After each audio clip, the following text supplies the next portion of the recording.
Bonjour à vous et bienvenue dans cette nouvelle vidéo. Aujourd'hui on va faire un focus sur les épaisseurs à prévoir en termes d'isolation en fonction de si on est sur un mur, un sol ou un toit.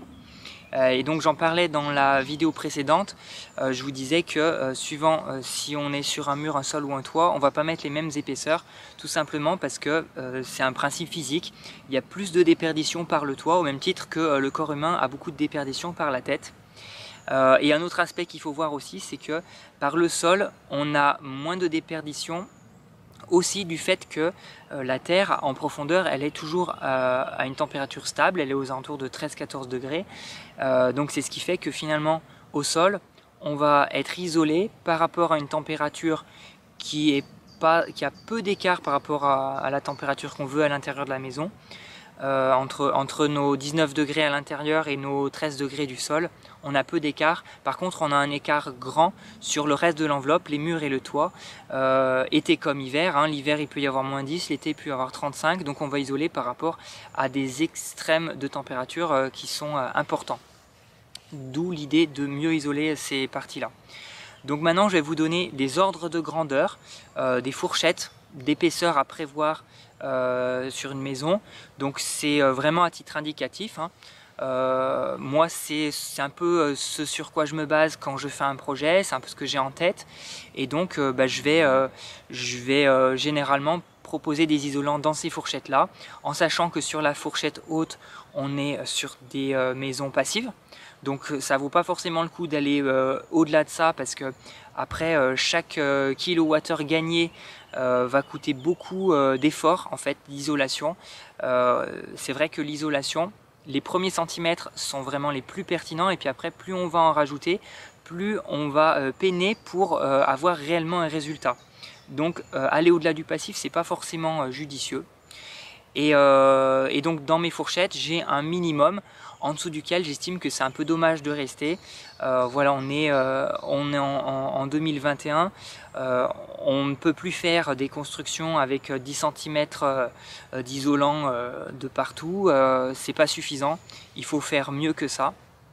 Donc voilà, c'est un seuil en dessous duquel je trouve que c'est dommage de ne pas aller, d'autant plus que qu'on rajoute quelques centimètres de plus ou qu'on en ait quelques centimètres de moins, ça va pas changer fondamentalement le prix, c'est surtout la fourniture, et la main d'œuvre ne changera pas fondamentalement.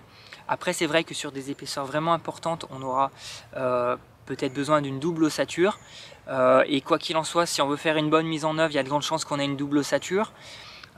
Donc bon, c'est pas là-dessus qu'il faut regarder, n'hésitons pas à mettre une bonne épaisseur.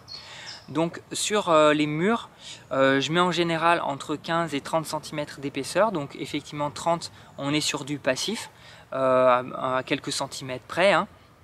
Et puis à 15 on est quand même sur une bonne performance, donc notamment en rénovation ça peut être pertinent d'être plutôt sur 15 que sur 30 pour éviter d'avoir des murs vraiment épais.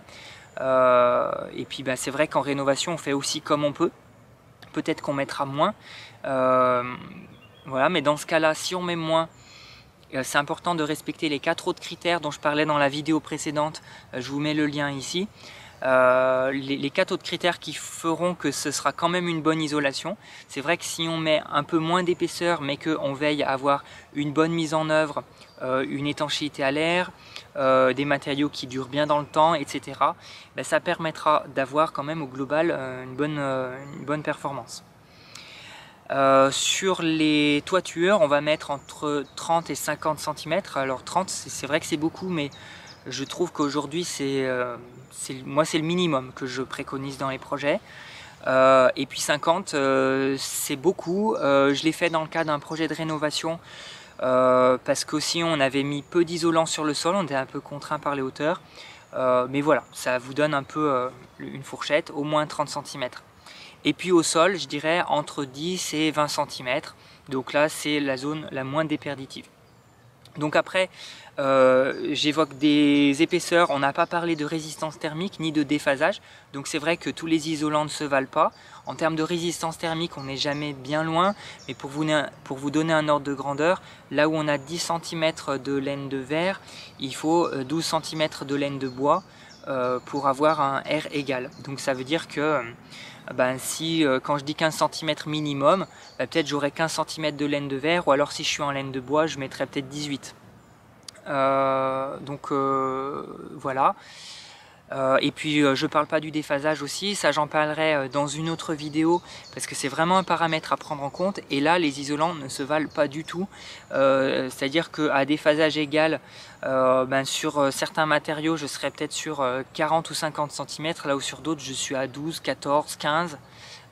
Donc voilà, je ferai une vidéo que j'appellerai les isolants d'été, parce que les isolants qui ont un bon déphasage c'est vraiment ceux qui sont adaptés pour le confort d'été. Voilà, n'hésitez pas à me poser des questions si vous en avez. Je vous montrerai dans une prochaine vidéo un projet que je suis en train de faire en rénovation, et je vous montrerai ce qu'on a mis comme isolant, la manière dont on l'a mis en œuvre et pourquoi on a fait comme ça. Je vous souhaite une très bonne journée et je vous dis à bientôt. Ciao!